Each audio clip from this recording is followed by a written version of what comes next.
And welcome all to this public forum on sport after COVID-19, conducted by the Faculty of Sport at the University of the West Indies.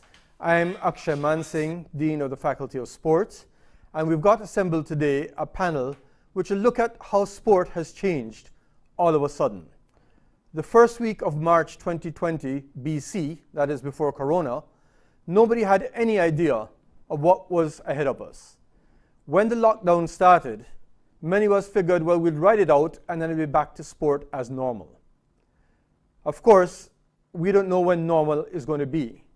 And what you found is a cascade of cancellations, postponements, and aspirations that have vanished because, as you realize, sport affects the livelihood and psyche of everybody in the region and probably the entire world. The livelihoods not just of athletes, but of those associated with the athletes, like coaches, support staff, but also the vendors at the grounds, at the stadia, of journalists, of spectators. It is affecting everybody in terms of livelihood, as much as the psyche not only of the athletes, but of the sports fans who've suddenly found a void in their lives. And this has led, in many cases, to a lot of social repercussions as well. What we have assembled today is a panel which will look broadly at the effects on sport in the last few weeks and the future. We have people from within the Faculty of Sport, and for those who are not aware, the Faculty of Sport is across all campuses, represented by academies of sport. And so we have the head of the Open Campus Academy of Sport, Mr. Kervin Jean. We have from the St. Augustine Academy of Sport, Jamaican Olympian Grace Jackson. From our Cave Hill Academy of Sport, Dr. Rudolph Aline, a sports scientist and a sports psychologist. We have from the faculty office, Mr. Darren Ganga, our projects officer, who's well known as a sports broadcaster and, of course, former West Indies captain. From the practitioners, we have the president of the Jamaica Olympic Association, Mr. Christopher Samuda, current West Indian cricketer Nicholas Pooran, and former Trinidad football legend and currently the head coach of the Barbados men's football team, Mr. Russell Latapy. So we hope to start this discussion in segments of sports administration, the effect on athletes, and preparation for athletes. And we're inviting comments and questions to be posted on our YouTube post, which will be monitored and fed by Ms. Asnat Sharp, who will interject as these questions come along. Starting the discussion, therefore, Mr. Jean, Kervin Jean, sitting in Trinidad and Tobago right now, you have written a lot of sport policy for many of the governments of the Eastern Caribbean. You've periodized things, you've put things in perspective in terms of how policy should run and their financial implications. What effect does COVID-19 have on all of that planning?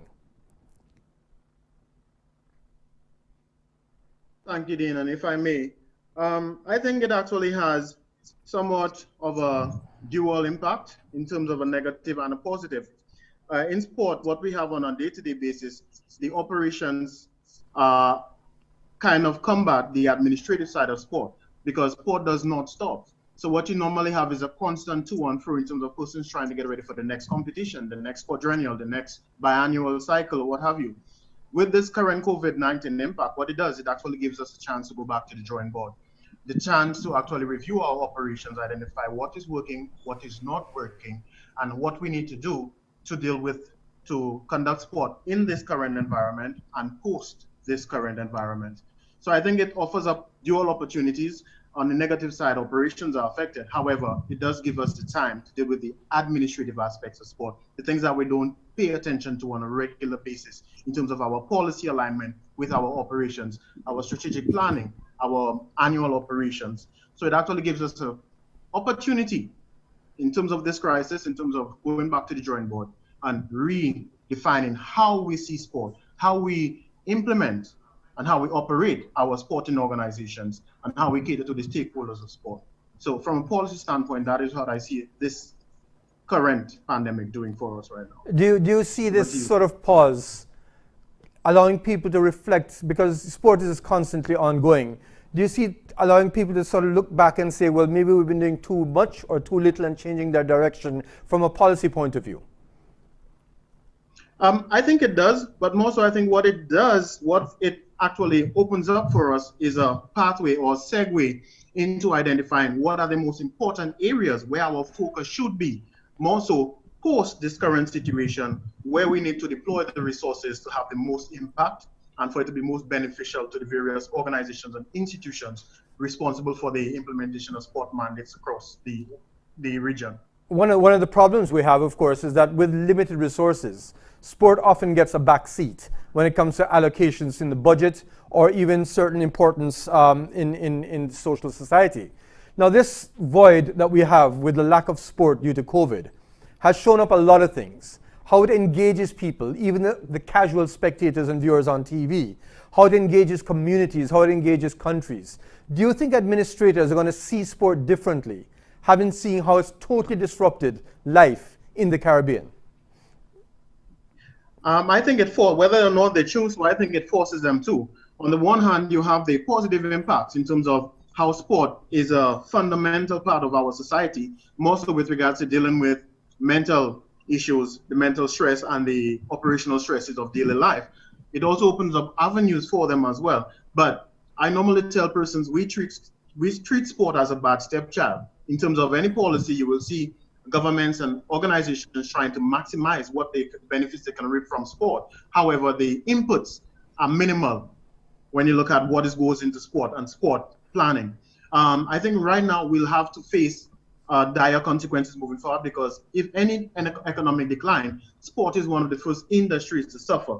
But on the backdrop of that, you have a situation where it's becoming more apparent the economic significance of sport and the importance of sport to the mental well-being of the population as well as the health of the population. So yes, we will see some decreases in terms of funding, but I do think on the backdrop of that, there is another facet where persons realize the importance sport plays in terms of maintaining a healthy and active society. And speaking about the mental impact and the physical impact and the planning that's required, we bring in Mr. Christopher Samuda, president of the Jamaican Olympic Association, who must be having all sorts of nightmares that he could never have imagined just 2 months ago. Mr. Samuda, how are you? I'm very well. Thank you so much for having me and affording me the opportunity in this forum. But I'm doing very well. Well, I'm glad to hear that, because I can imagine with you would say a delayed call to put off the Olympics by a whole year, there must have been a lot of anxiety. But how has this affected just the whole being of sport in the Caribbean and in Jamaica in particular? Well, certainly it allows administrators to look back retrospectively and to see, as my colleague said before, what is working and what is not working. It also gives us an opportunity to also ensure that our business models and our strategic models are in place. Sport, as you know, colleagues, have evolved in such a way that it is no longer what one would refer to as a patty shop. It is now a full-fledged business. And therefore, we have to look at our business and strategic models to ensure that when pandemics such as this occurs, then they are insulated. So it gives us an opportunity to look at the corporate governance framework, to look at our operational framework, and also to look in terms of our financial model, because this has had an impact, certainly, on Caribbean associations and certainly on Caribbean Apex organizations. Can you share some figures and so on in terms of just what the magnitude of that impact is?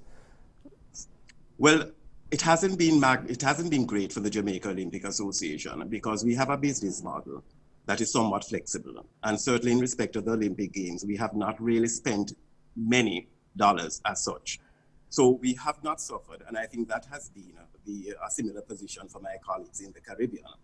But certainly for individual associations who are struggling, of course, on a day-to-day basis in meeting the demands of their athletes, as well as the demands of their sport.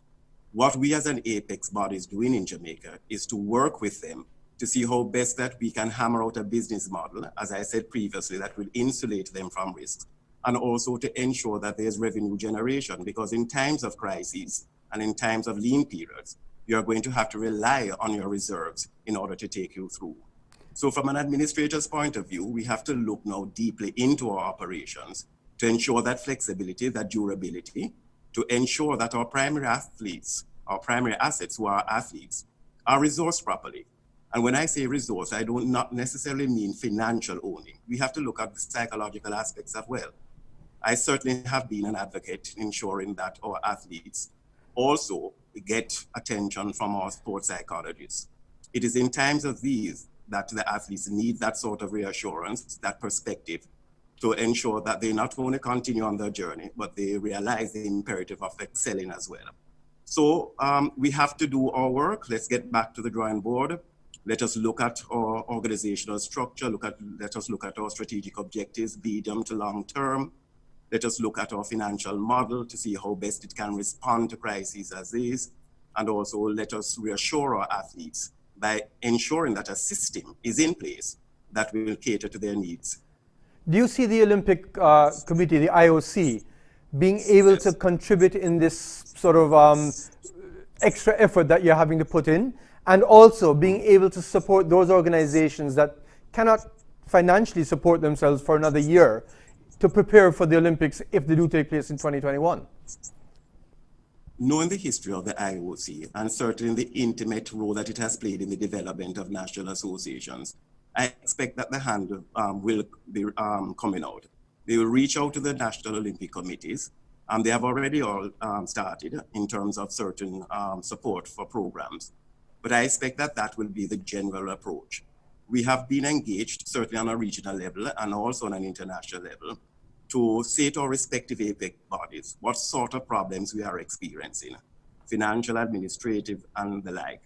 And in fact, they have already reached out to NOCs in relation to that. So I expect that sort of quality support to continue. It has always been, particularly through the Olympic Solidarity, and I expect that that will continue. Yes, there has been an adverse impact. I know that the bottom line has been affected, but I think that the business model of the IOC and the reserves that they have should put them in good stead in order to assist the National Olympic Committees. And how difficult is it for planning for an Olympic followed by a Commonwealth game or Yes. Various world championships of your member organizations? What sort of advice would you give both the IOC and your national bodies?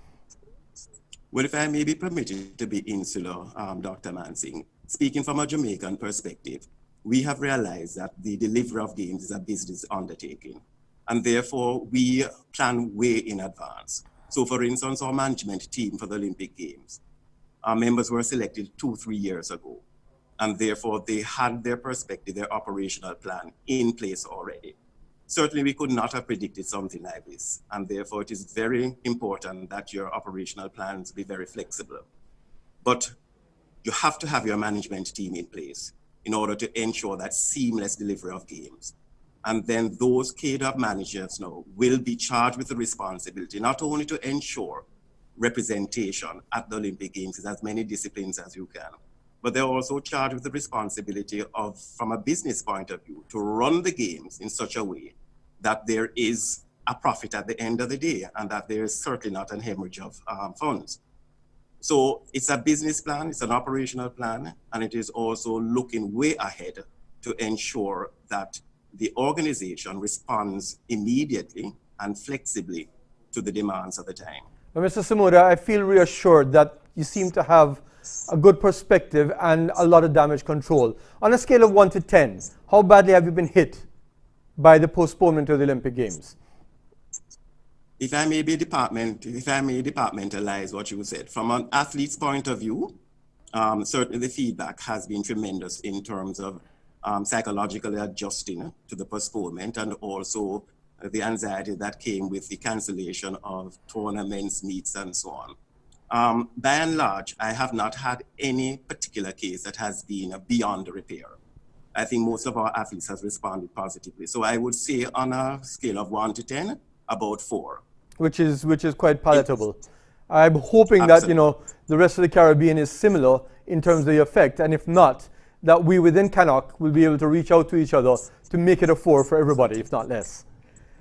But it's also affected a lot of athletes around the region. It's affected worldwide athletes. It's affected broadcasters. It's affected just about everybody. As I bring in Darren Ganga, well known now for his sports commentary, but of course someone who's been a professional athlete all his life.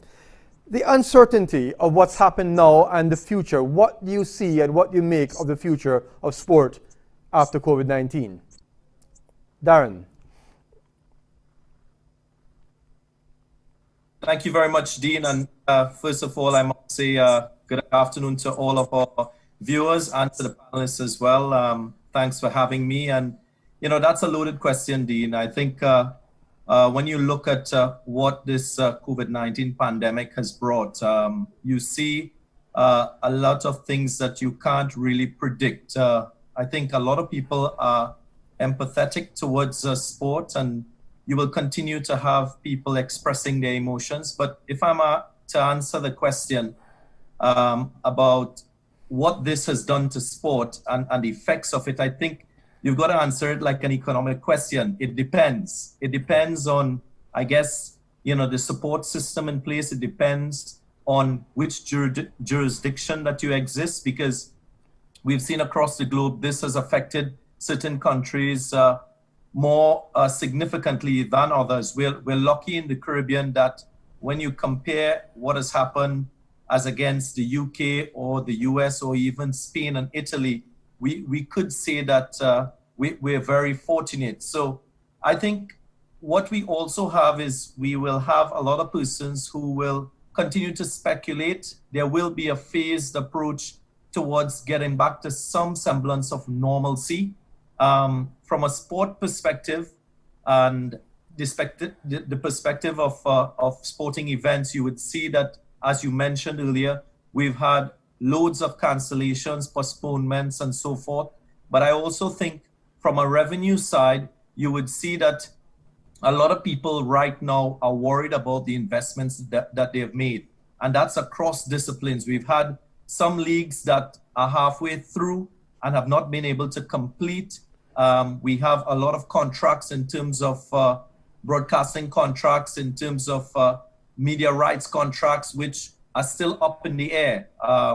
Production companies and television companies would have had contracts to be fulfilled, and right now they're unsure as to whether these contracts would be realized. From an athlete's perspective, I must say it could be very frustrating for you if you don't really take what is happening in a positive way. And that's where it depends come into play. So if you're an athlete and you just sit back and you wait for this to pass without bringing some level of direction to your time on a daily basis, you would find that at the end of this entire process, you might be less of an athlete than when you started this process.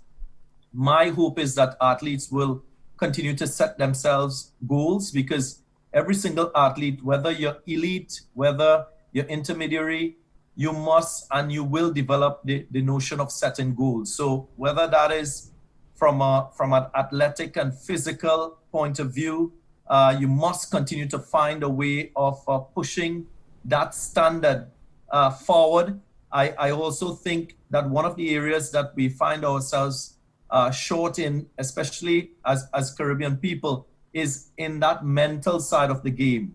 If you speak to some of the greatest athletes in the world across disciplines, they'll tell you a lot about the practice of visualization and mental imagery.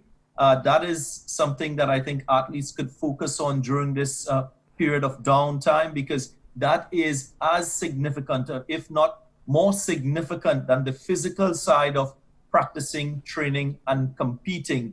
So those are things that you can take into consideration. I think both the consumers of sport, they will be affected. There will be inhibitions in terms of people wanting to go and gather in public spaces to spectate. I also think that that athletes themselves will find themselves restricted in terms of, there are many athletes that have already developed their respective routines. So that routine doesn't entail being in a confined space. So there is a mental side to this. Obviously, this COVID-19 pandemic has negatively affected everyone from a personal and financial health perspective. So that has to be viewed in the context of everything in life, your daily living, whatever you do with regard to sport. Those things will will now take shape and influence your decision making. So it's there are a lot of moving parts, Dean. You've got to determine what you want to achieve out of this period, whether you're a broadcaster, whether you're an athlete, whether you're a production company or a television company. Well, let's look at broadcasting for a second, because as you would have heard, the Korean Baseball League started back 2 days ago, and they started back in front of an empty stadium. Today, Taiwan, which has had no positive cases for a long time, has started back sport, and in their sports stadia, they're allowing 1,000 people spaced around, but nonetheless, instead of having cardboard cutouts like you have in Korea, in South Korea, you're having 1,000 spectators. Now, as a broadcaster, I know you feed off of the mood of the spectators as much as the mood of the game. How do you foresee broadcasting and spectator-less stadia affecting the quality of broadcast, or what innovations do you see coming in to broadcasting in the near future? Well, Dean, I can tell you first off, I think none of us ever envisaged playing sport, spectating sport, broadcasting sport without spectators. Yes, we've grown to come to accept the notion of revenue and the greatest amount of revenue being generated by television rights, and not necessarily having 60 or 70,000 persons in a stadium. But I think it's something that we've all now have to embrace, because it's part of our survival as a human race. From a broadcaster's perspective, sitting in a commentary box, talking about the activities on the field of play, yes, we recognize that it is a fierce battle out there, but again, at the end of the day, it's entertainment. So whether you're a spectator live at the venue where this sporting event is happening, or if you're remote in another location, I think it boils down to entertainment and interest. And having spectators at the ground, it adds to the overall ambience. If you ask an athlete where he or she would prefer to compete, they will always say in front of a packed stadium. Well, because there is a certain amount of arousal that you get, whether you're an athlete and even if you're a broadcaster. Well, let's do just that. Nicholas Puran, what does it feel? What do you think it'll feel like if you're in an IPL or a CPL and there was no spectator to watch you? Good afternoon, everyone. Thanks for having me on the show this afternoon, sorry. To answer that question, it's a big difference. You know, CPL or an IPL where the crowd is 50,000. It's a big difference of 50,000 and 0 people in the stands. You know, when you're in the middle and there's so much a crowd, there's so much energy. You just want to be out there performing at the best level. Sometimes as athletes, we find ourselves when there's no one looking, we kind of drop our standards. And that's, it's very bad for sports. As athletes, we always want to be hyped, we always want to be giving our best. And I think with no one watching, it's definitely bad for athletes. Well, Nicholas, I know in the past we've seen you almost respond to the energy of a crowd, the adrenaline flowing. I think a couple of your sixes were directly attributable to the Trini Posse crowd and their noise. How do you get that adrenaline rush in you now, knowing that you may not have somebody there to shout out and say, we want another one? Well, I guess that's all about being a professional at the end of the day. You know, it's my job to do the best I can do. Normally some players would play for the crowd, we build energy from the crowd. We want to entertain. That's our job as well. But now as professional athletes, if we have to play a cricket game with no one watching, we still want to do our best. At the end of the day, that's our job. And we would only have that job if we are performing. Because at the end of the day, we are going to get paid for performing. And at the end of the day, if I don't perform, I'm gonna get dropped eventually. So I have to find that in my mind now, turn around with negativity and make it work. Because we don't know how long this virus is going to last for. Just say it could be a month, 2 years, 3 years. Then we have to cope with this. We have to make the adjustment and make the difference. So, Nicholas, let's personalize this now. Take us through the last 6 weeks. When you heard of what's happening, when the prospect of the IPL being cancelled, the prospect of sport being cancelled for the rest of the year, how did it work? How did you work with that mentally? And tell us about some of your physical preparations to keep fit as well. To be honest, when the virus came about. We was in Sri Lanka and we came back. As soon as we came back into the country, decided to get worse. So the country locked down everything. At first I was happy that, we might get some rest. I'm thinking 2, 3 weeks, 4 weeks, it might be over. And one time IPL was going to start. So I was getting ready. I had a couple of niggles. So it was a good time for me to recover and get my body in shape, head into the IPL. And we know as cricketers, we look forward to the IPL because for many reasons. And, 6 weeks past now, maybe this would have been into the 3rd week of the IPL. Personally for me, I felt like I was having a really good time, playing cricket, performing. I think I was getting where I wanted to be. And it's disappointing that now I have to, be home, watching videos of IPL last year, watching videos of normal cricket games where I was performing. And I feel like this just took that opportunity for me just to continue to show the world what I am about. And negatively, that has impacted me because in my mind now, I know that this is where I'm supposed to be, performing, being where I want to be. And now it's just home sitting, waiting for that next opportunity. I just want to point out to the viewers, Nicholas, that the reason we're saying IPL and CPL is not because we're not disregarding or we're disregarding West Indies cricket, but in fact in the calendar there was very little West Indies activity for you in this period. So I just want to put that out straight. But tell me about your physical preparation. How have you managed within a lockdown of Trinidad and Tobago to maintain fitness, or have you? So I set a goal for myself this year that I want to be fitter. I want to reach at the best I can be when it comes to fitness. We know we have a lot of testings now. So this last 6 weeks, although we may not have the opportunity to go to grounds, go to the gyms, whatever facilities we use, to me, I've been using this time positively. I've gotten some weights. I've been using Zoom, doing some rehab work with Chase and Pilgrim therapists. And it's been working really good for me. I'm working on my diet. As I said, I try to turn around this negative situation into a positive situation. Because at the end of the day, I'm just waiting for that next opportunity. And when that next opportunity do come, I want to be ready. We can make excuse and sit here and say that, we don't have facilities to train.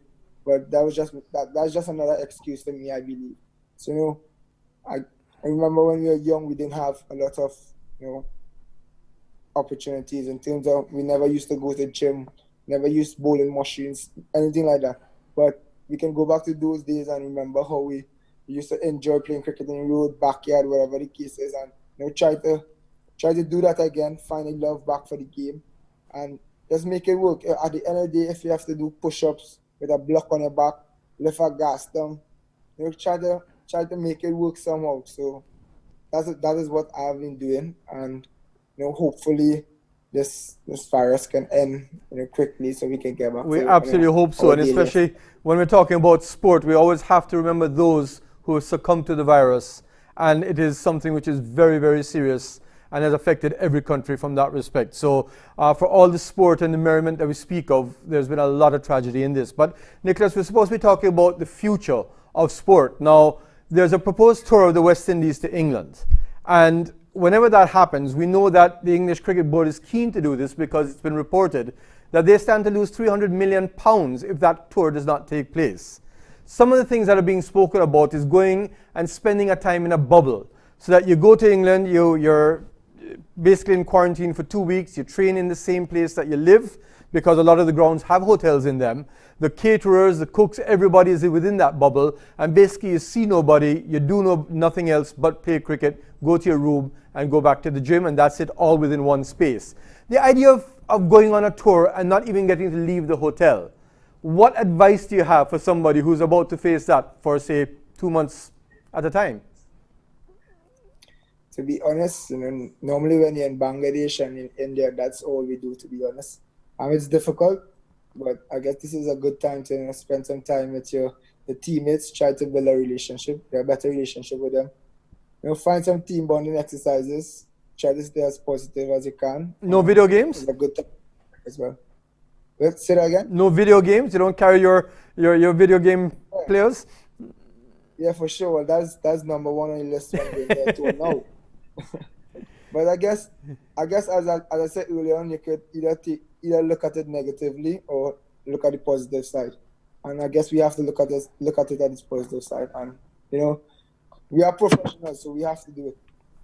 At the end of the day, that's our job. We have to do it. And that's very true and very, very sort of maturely spoken. Now, happily, cricket has events taking place every year. There's a World Cup or some major series and so on. The Olympics, however, come every 4 years.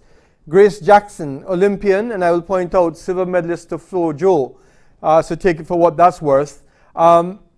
Every 4 years, you have in the back of your mind there's an Olympics, and yet there's not one this year. How does that work in the psyche of somebody who's preparing for the Olympics, Grace Jackson? And firstly, have you ever seen or faced anything like this? Oh, thank you very much, Dr. Mansingh. I can't remember in my lifetime that I've had to pause at an elite level, except, of course, when I was not selected for a team. But I was trained up to that point in time. This is unusual. COVID-19 is unusual. It is more than just the cancellation of one event. It is the cancellation of any other alternatives that you might want to turn to.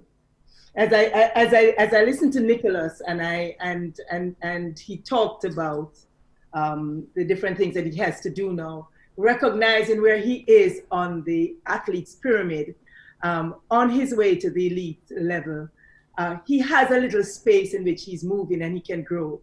At the elite level, when you're there, it is a blow to you because you planned this long in advance. And so you have to reach out for the things that Nicholas has talked about, the things that you did in preparing for these events. And so what are the things that you did not get an opportunity to do in preparing? You said, well, boy, if I had more time, I would. And some of those things are really strengthening particular areas that will move you from being good to great and from being great to excellent. This is an opportune time to be able to stop and reflect and say, what is that thing? What are those things that I did not have an opportunity to do? Because remember, it is a postponement. It is not forever, because you are going to get back to competition. It's a question, not a matter of not doing it, but it's a matter of when. Well, I tell you, Grace, we're gonna ask you a question in a second. We're actually going to go to some of the comments that we have coming on this live YouTube stream. And when we come back to you, what I want to find out from you, now that the Olympics have been postponed by, say, a year, how do you manage that 1 year? You haven't had your meets in between. You haven't had, some people haven't achieved their qualifying times. How do you get to that? But before we do that, let us take some of the comments on the board monitored by Asnat Sharp. All right, good afternoon, viewers. So far, persons have Dwight Spence. He has appreciated the comments from Mr. Samuda. And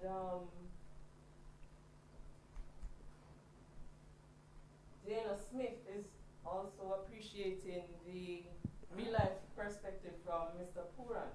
There is someone, Annette Knott from Trinidad and Tobago Olympic Committee. She wanted to hear the perspective of a Tokyo-bound athlete and how it has affected them. Well, comments so far just appreciating the personal perspectives, that of an athlete from Nicholas Puran, that of from an administrator of Mr. Samuda. Grace Jackson, you're talking about just preparation, and the question really is that having prepared for 2020 Tokyo, and now it's 2021 Tokyo, what do you have to do to manage that process? Well, first of all, the psychological preparation is the first thing that you get into, because you have to overcome this disappointment that it has now established with the space. But that is just for a short period of time. It's a disappointment for everyone. And so you start to identify what are the areas of weakness that I wasn't quite ready for, that I need to work on. There are minor things that, or it seems to be minor, that you have not yet had a chance to work on. You can take the time to pause and do that. Edwin Moses would say that there really no rest that you have. You have to constantly be working every day if you want to be great. And this is the opportunity for the ones that have been on top to be able to work on specific areas of their event. Whether, I know you asked me to speak about athletics, so you're talking about a jumper, to make sure they strengthen their hip flexors to do what they need to do.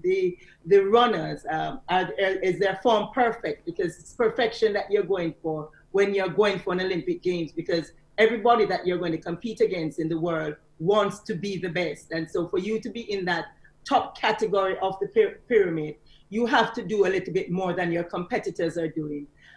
So the rest is the psychological part of it that you are putting together, but the physical part you can still do.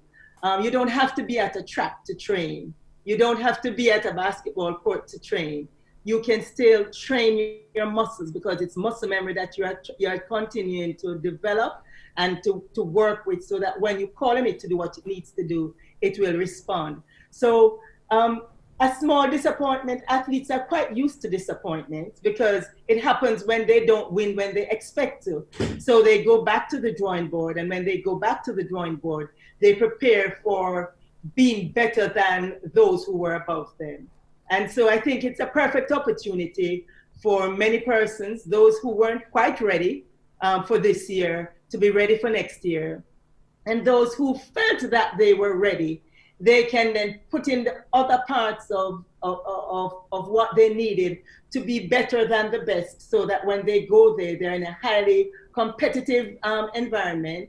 Mr. Samuda spoke about it. The trials will go on a different time. You reset and you get back to the drawing board, because participating it's not an option. You know that you're going to be there. So you just have to put in the work to get there. And as we try to bring in the sports science and the psychology, having dealt with injured athletes for a very long time, this is somewhat akin to an athlete going through an injury and recovering from the injury. The only difference is that at that time, you as an athlete are not doing more than rehab, whereas the rest of the world carries on. And the difference here, of course, is that it's a full stop for everybody.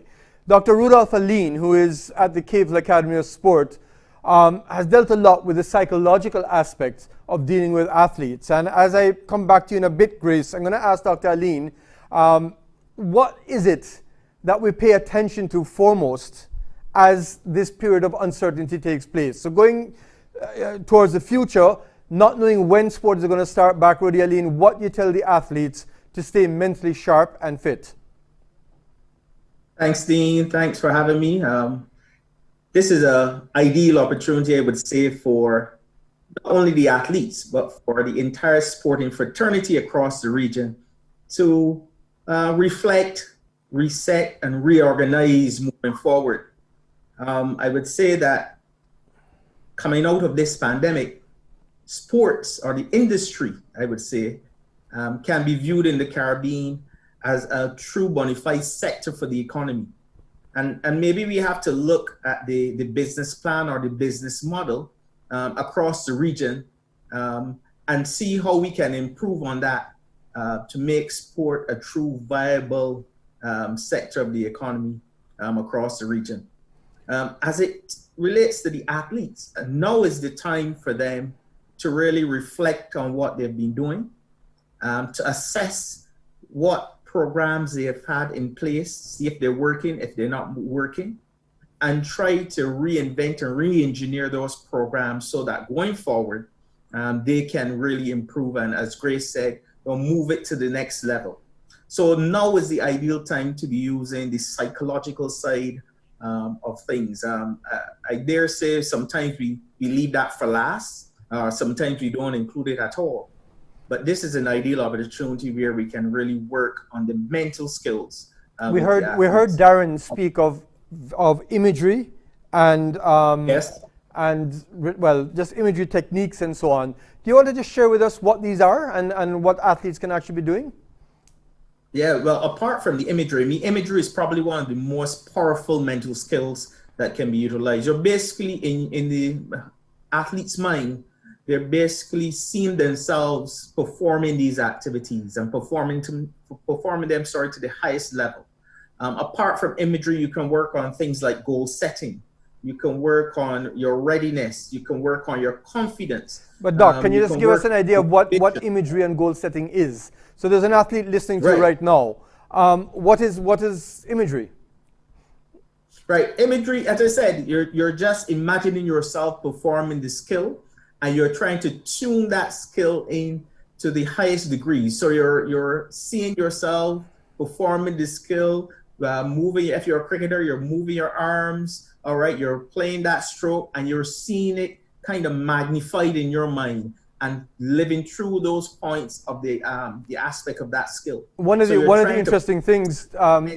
Sorry about that. One of the interesting things was actually a study where they'd actually wired up the brain and had golfers play golf shots, and then they took them into the lab and had them imagine those golf shots, and the same part of the brain lit up, showing that the subconscious and the conscious sometimes are not able to distinguish, and that way you can improve technique and so on. What about goal setting? Right. One of the things that they probably can do right now is to really look back at their goals and see if they've been able to hit those marks. And if they've not been able to hit those marks, then they can go back, reshape, refashion, reorganize those goals so that they can now hit those marks going forward. And this is an ideal time to do that, because now we have a pause in performance in games. This is the ideal time to do that. All right. Adaptability, understanding that at this point in time, we always tell the athletes, focus on the controllables. We have no control over the pandemic now. But what are the things that you have control over? And I think Pooran spoke about it a little bit. He said, improving fitness. So how can you develop your own personalized program now to help you develop fitness? Working with the professionals. Now is the time also that you can include the sports science professionals in a big way, now in the lull in terms of competition, to help move sport forward. Well, let me ask you straight, Doc. You've got yourself a very impressive sports science laboratory at Cave Hill. Has there been an input from or an inflow of athletes who are saying, can you look at my technique, or can you look at my fitness levels? Can you assess this so that I can move forward? Or has the lockdown affected you in such a way that everything is shut down? Well, we haven't had that yet, but I know there was a program here, you were aware of this, Dean, Pace Like Fire program, where athletes were brought in and they were assessed biomechanically.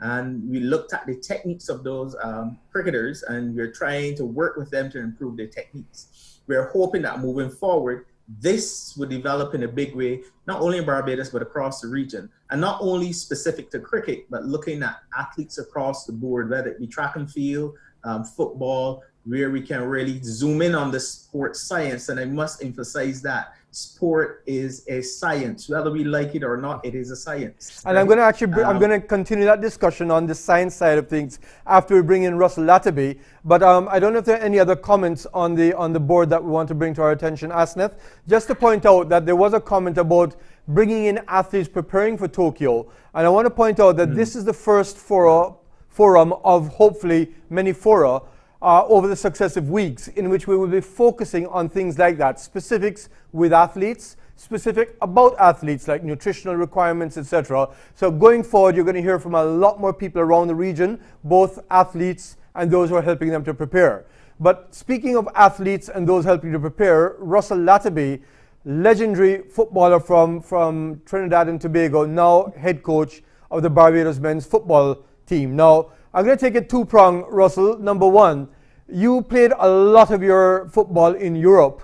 There's a sudden stop, and you're going to start back in front of empty stadia. What sort of sensation was it playing in front of full stadia in Europe? And what do you think these athletes have to look forward to next week onwards, or next month onwards? Good day all, and thanks for having me. Firstly, as a couple of guests on the panel have mentioned before, I think the real enjoyment, the real adrenaline is playing in front of full stadiums and having to prove to 30, 40, 50,000 people that you're good enough to do it, and to prove it to yourself as well. So you know, that is going to be a big loss. But on a personal level, for me, it's the uncertainty more than anything else that is difficult to deal with. I mean, we were away 2 or 3 weeks away from playing Guyana in a Gold Cup qualifying game. So for months we've been getting ready, preparing, doing all the planning, and as everybody on this panel would know, I think there is training.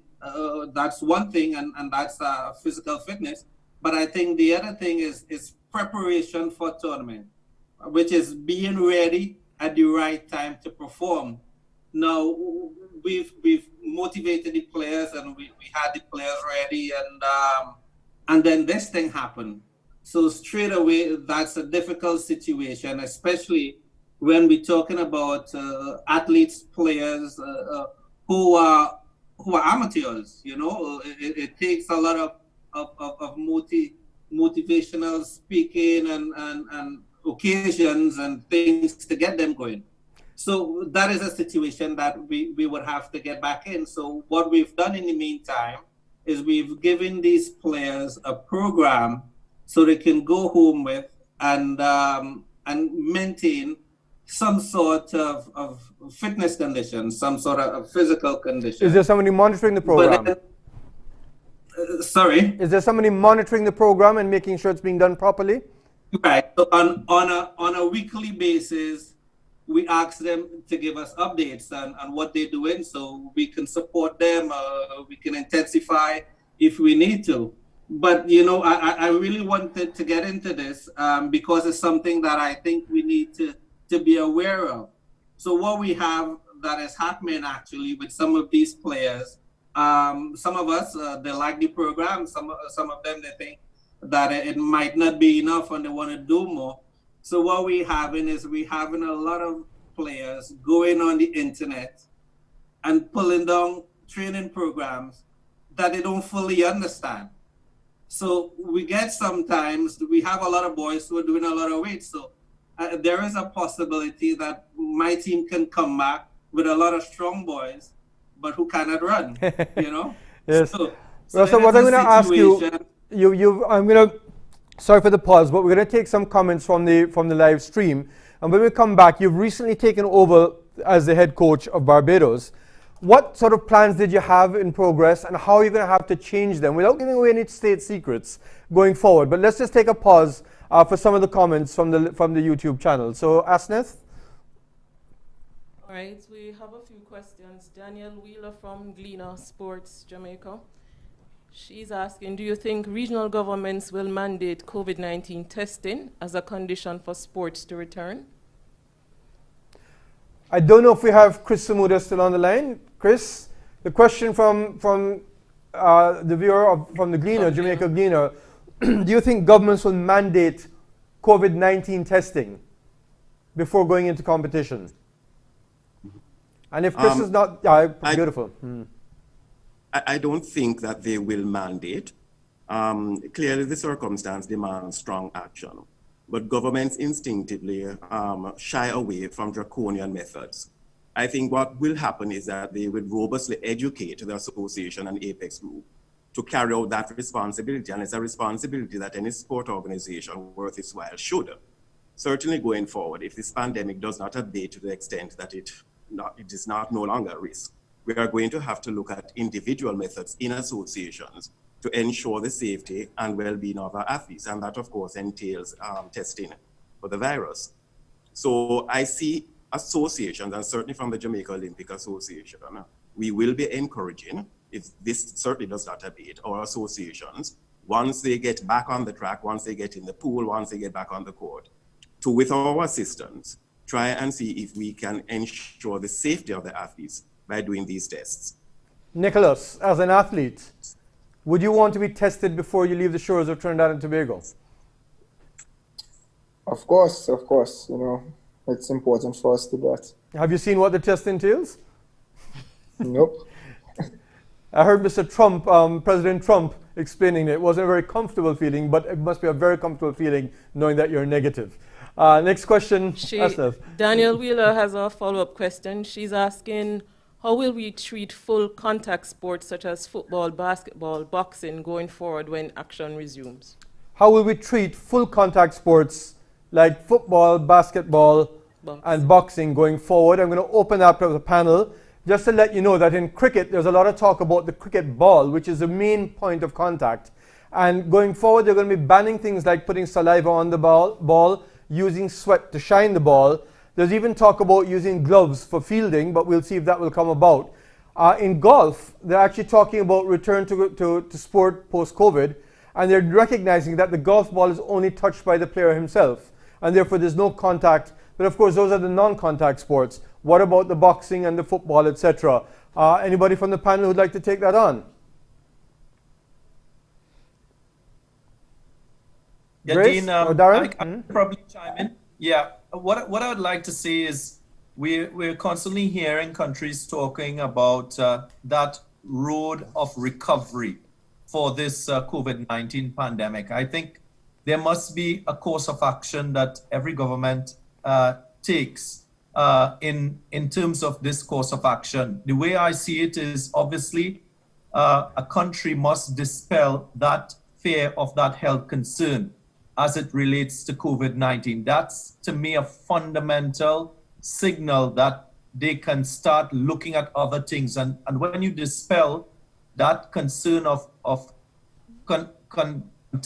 contracting the virus, then you've got to look at opening up and dispelling the social restrictions which countries would have had. That is with regard to social distancing and so forth. And when you look at those two factors, you must also take into consideration the economic impact that countries have gone through. So there is a process that has to be followed, in my estimation, before we could start thinking about sports being played. And the other complicating factor to all of this is that not every country is on the same plane in terms of its recovery. So if you're thinking about international sport, then travel becomes something of a restriction for countries who are still going through that process of making sure it is not a health concern. So that is where I see elite sport being restricted primarily. So in terms of sport and its events, there are certain things that will have to be put in place before you can think about elite sport. But then again, we must also factor in, as Grace would have alluded to, that sport development, it's a pyramid. So it's not only about the elite athletes. We've got a bunch of grassroots practitioners and persons who play sport, and we must continue to develop, to inspire, to keep that passion in these persons, because in 3, 4, 5 years' time, these are the persons who are going to jump in that high performing category and then go into the elite level. Let's take another question. All right, we have 2 education questions, one from Principal Dale Weber. How would the absence of sport in the UE operation, even for the first semester of 2020-2021, impact education as we expect our students and staff to function? So a question from Principal Weber, Mona Campus. How will the absence of sport impact the education, am I getting that correctly, of students in the first semester? Sounding like if there were no sports, how would that impact education? And I think there are 2 or 3 ways to look at it. Number one, there are a lot of athletes who come to university on sports scholarships. And a lot of their university life is mixed between sport and non-sport. We've heard in Jamaica of some top track and field athletes actually signing to go to the States, and those universities have said that they are starting their program no matter what. Well, that's debatable. Clearly, safety would be first. But the truth is that if somebody is coming to university for the holistic experience of education and sport, there are many ways that you can provide that sporting experience in the first semester. It can be through individual programs. It can be through small group programs where you work on skills training, but you expose them to a coach, you expose them to a trainer, you expose them to facets that will build them into a match-ready person no matter what the sport is and when that sport starts. And then, of course, there's a lot of, if you want to call it camaraderie, that you can have across the campuses by people in fora, in chat groups and so on, just discussing preparation for sport. But in the end, until the governments give the go-ahead for sport, I don't see us being able to open sport the way we knew it on any of the campuses. Another question, Asneth, before we go back to Russell. Right. Are there any plans to introduce academic programs such as Sport for Development that can help persons use sport as a tool to bring about positive change in the lives of the Caribbean? Is that, do you want to identify who said that, or is that anonymous? No, that's from Aaron Pollard in Trinidad. Very, very good question about programs on professional development. And I can tell you through the Faculty of Sport, and especially the Open Campus, we're actually doing professional training programs where we're looking for a program or putting together programs for professional athletes on just how to be a professional athlete. Things you encounter that you may not have been trained formally about, press interviews, how to deal with a team, how to deal when your form is low, how to deal with periods like this when you're off and you need nutritional alterations, also personal finance management. Lots of programs that are being put together, and the short answer is yes. Stay tuned on the Faculty of Sport webpage and others, but I'll probably get into that in more detail. But just going to the future of sport, Russell Latifi, you have a squad of 15 footballers, and 12 of them say they want to be tested, and 3 say they don't want to be tested. Do you carry all 15? Absolutely. I think paramount is the safety of everybody. Life goes on after sport, as many of the guests on the panel can say right here. For us, what we've done here is we've made safety the priority. We know that eventually we need to get going again.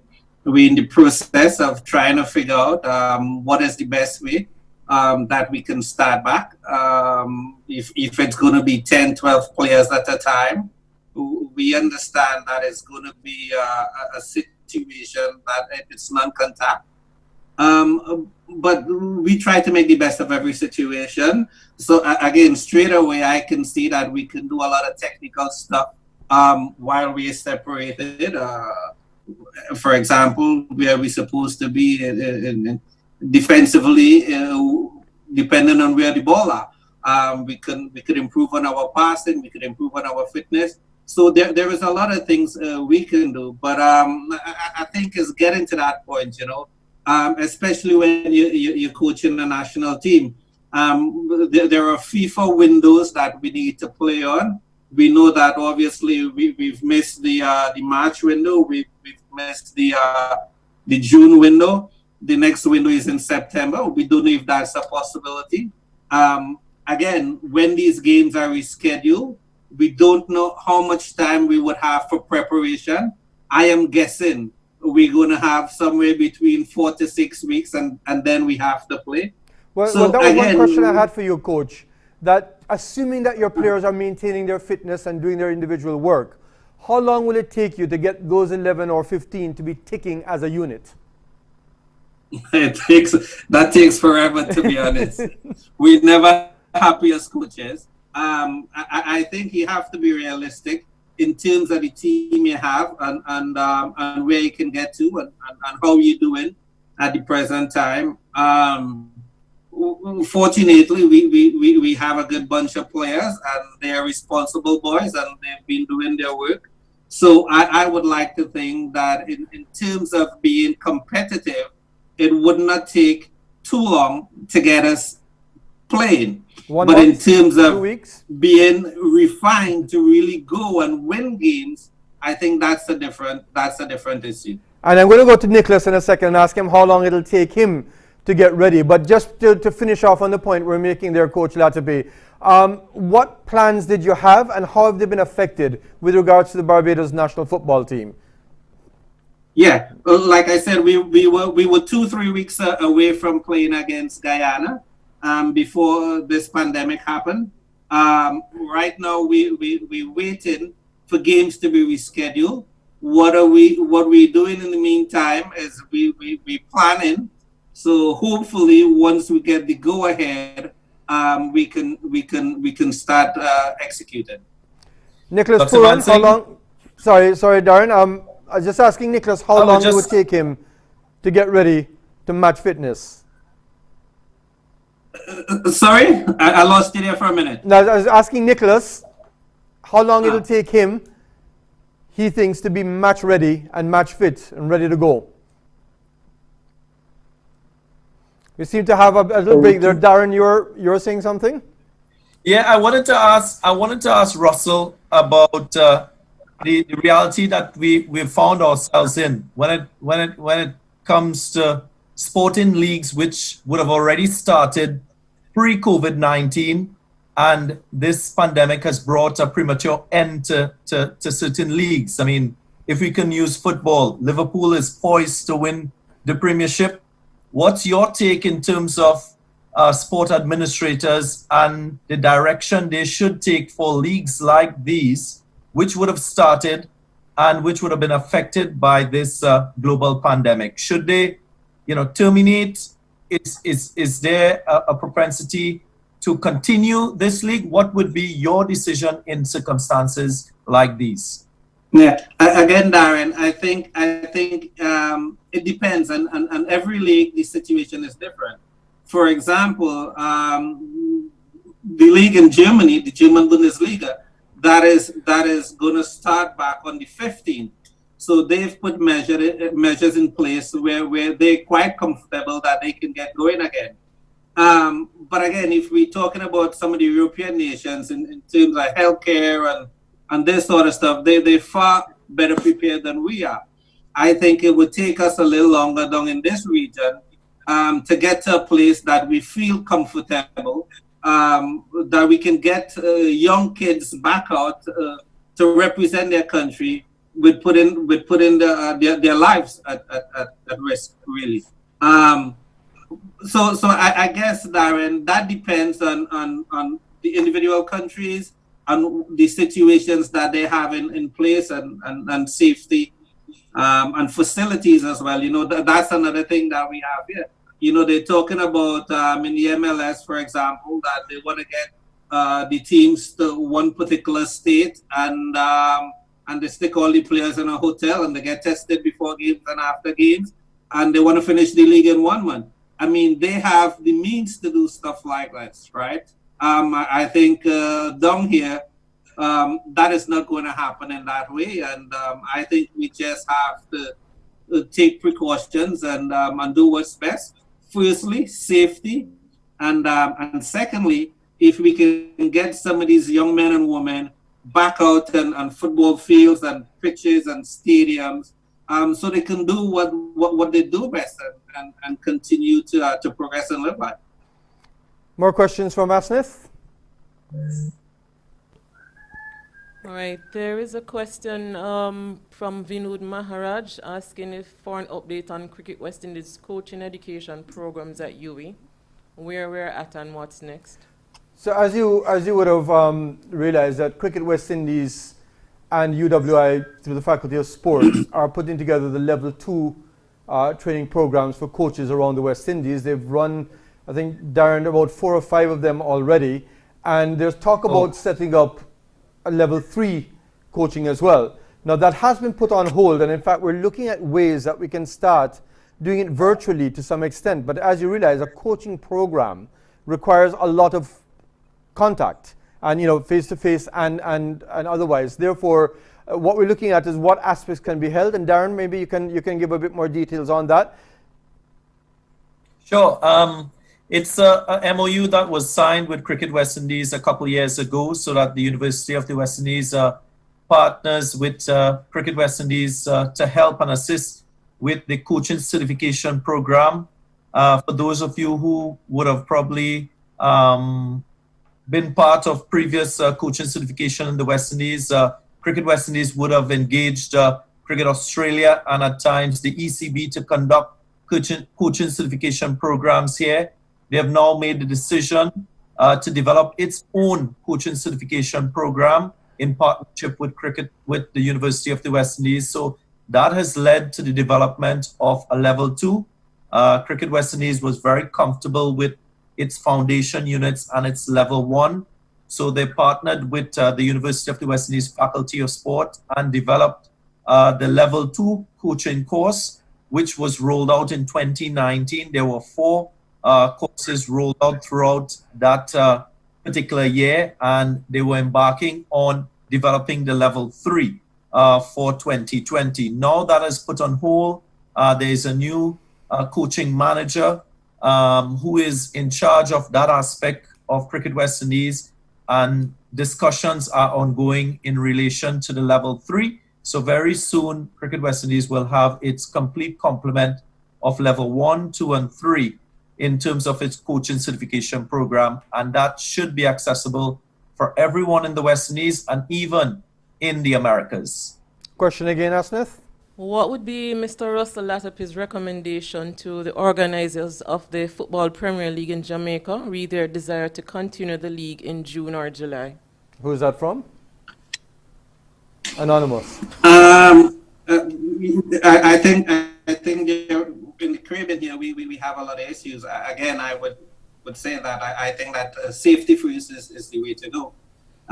If I look at the situation with a lot of local players that we have in the Caribbean, when I say local, I mean the Caribbean here, is that I have players, for example, who travel to come to training. It's not players who own their own transport and all that sort of stuff. So I think if the league has to start back in Jamaica, I think these are issues as well, safety issues, that they have to take into consideration and see if it's feasible for the league to start back.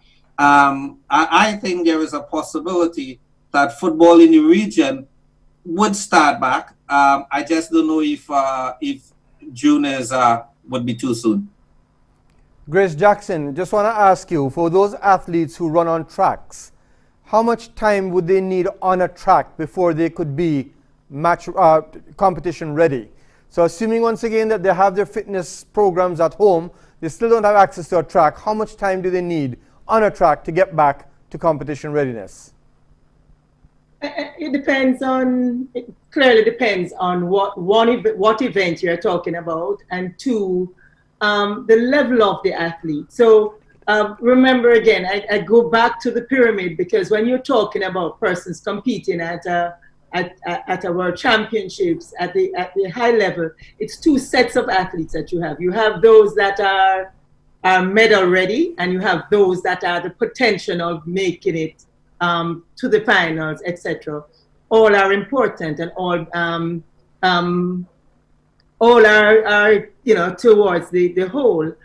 And so it depends on where they are. It depends on the mental state as well of the athlete. I mean, we have talked about that so much, but that is really, the mental state of the athlete is a big part of what result you are going to get. Because you could be very, very fit, but you're not mentally ready.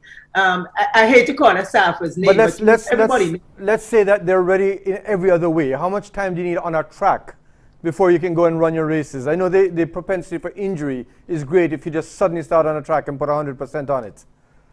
Well, if you're a sprinter, yes, but if you're a long distance runner, no. So it depends on what event that you're doing. So a sprinter will need to be able to have enough time. They don't have to be on a track. They could be on the grass, because grass training is also great.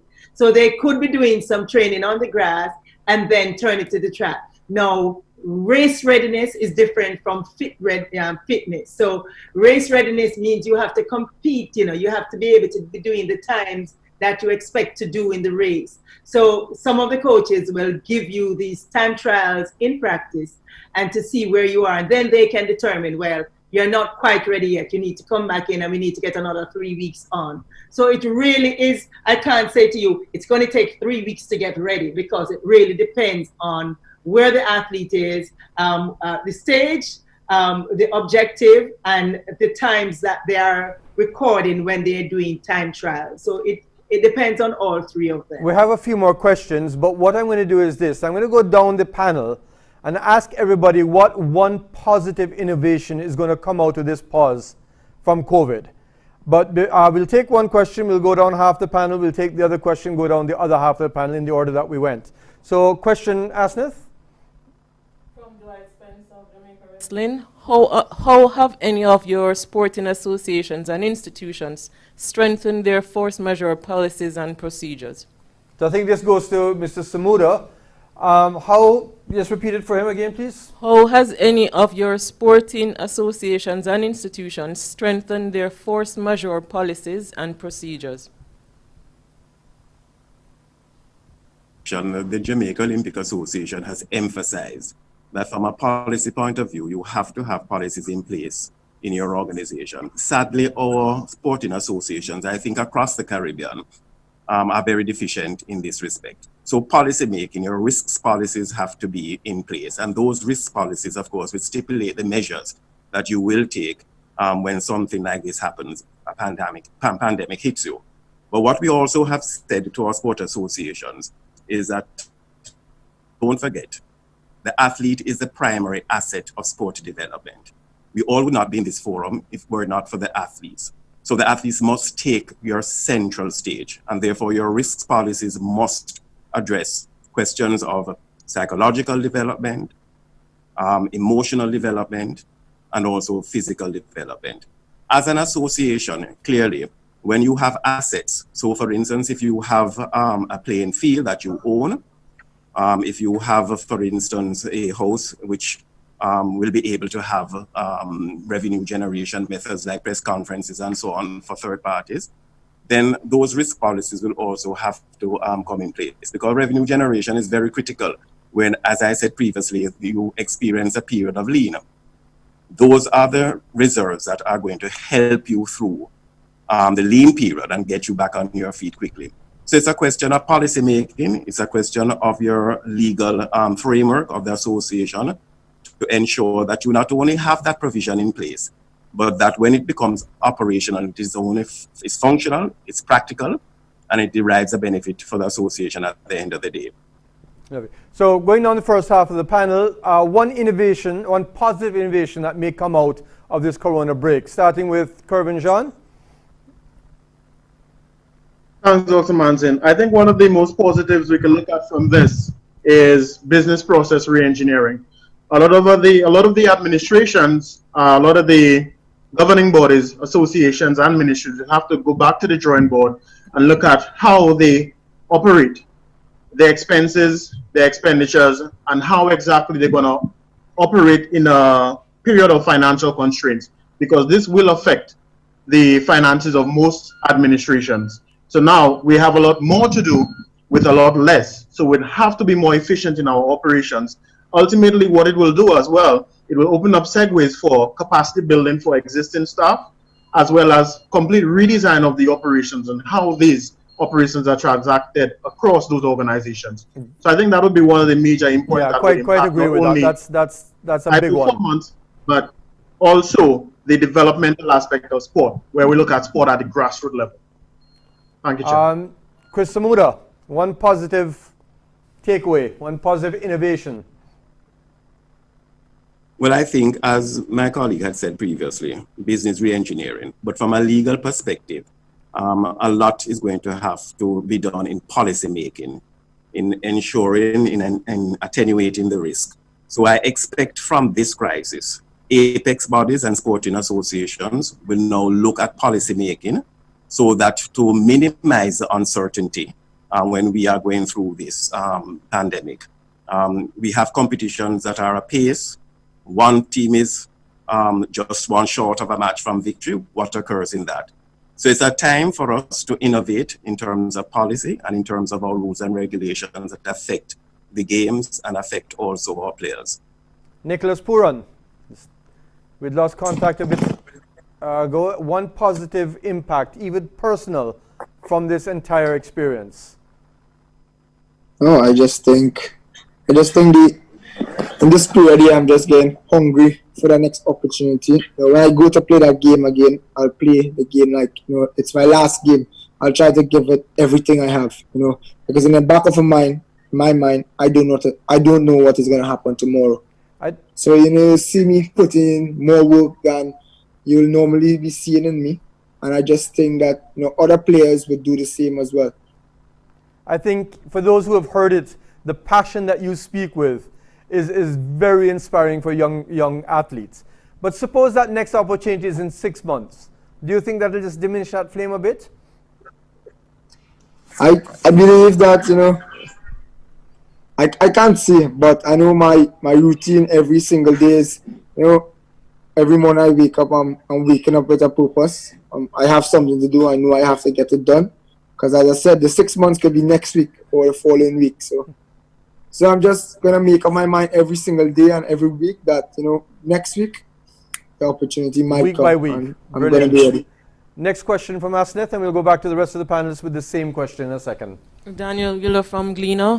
Do you believe that the future sporting events will require insurance policies similar to Wimbledon, as a result of COVID-19. So do we think that they'll need insurance policies similar to Wimbledon because of COVID-19? We have a legal mind in our midst along with an administrator. I think Mr. Samuda, any comments on that? I'm sorry, could you have the question repeated? So the question was, do you think that there'll have to be further insurance policies taken similar to what Wimbledon does with regards to COVID-19? Just the whole issue of insurance. And for the listeners, I want to point out, we're talking about insurance for the associations, we're talking about insurance for the spectators and for the athletes. No, absolutely. This pandemic crisis will let us look at our insurance arrangements in a very holistic way. As you may be aware, Dr. Mansingh, the insurance athlete plan that we have in place was birthed in 2016. I had the privilege of chairing the committee which brought it into being.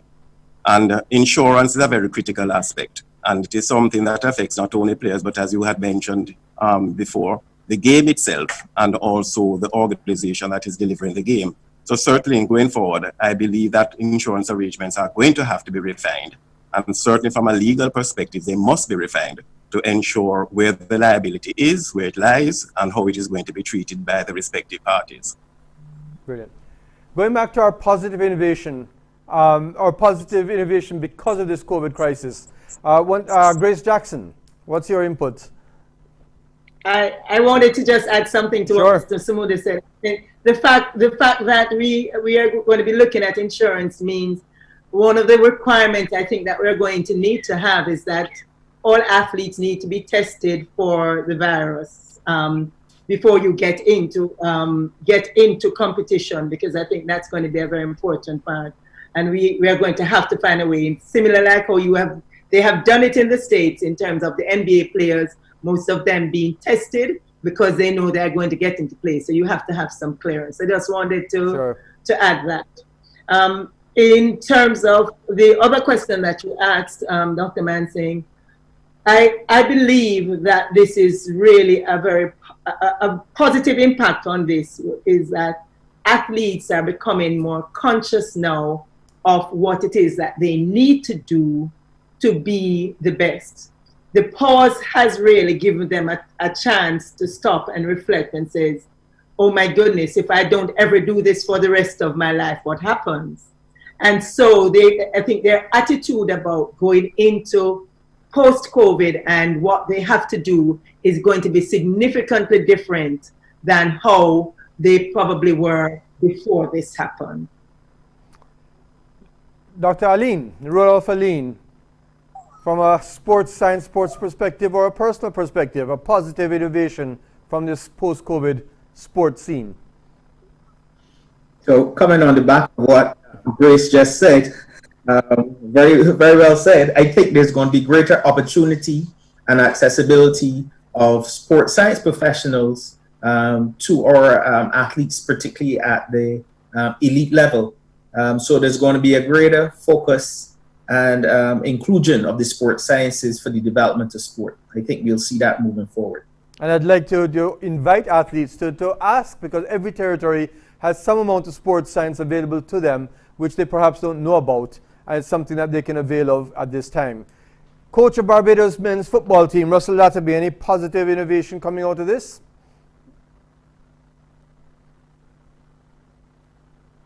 It's slowed us down and forced us to reflect. I think the world's governing body, FIFA, they're trying to make some changes in the short term. So I think when we just start back, we would have a difference of 5 substitutes instead of 3, which is good for the protection of athletes. There would be a lot of games that is going to be played in a short space of time.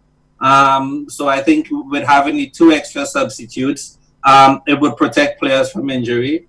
But from a coaching point of view, it also allows me to make a few more changes if players are not performing. Tactical changes, indeed. Final question that we're going to take, and we'll be wrapping up in the next 3 minutes. So final question coming in, Asnith. As governments plan for economic recovery, are representations being made by the Caribbean sport industry to be a real part of post-COVID-19 industry rather than an afterthought? From? Wired 868 TV. Okay. Well, very important question. The role of sports as part of the whole economic recovery. Anybody from the panel who'd want to take that on?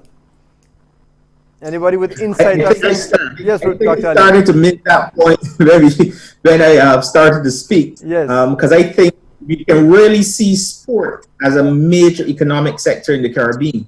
And I think now is the time that all the various federations across the region can really think about building sport out to be that major sector. I mean, if you think about it, tourism will take a hit for the next year to 18 months across the region.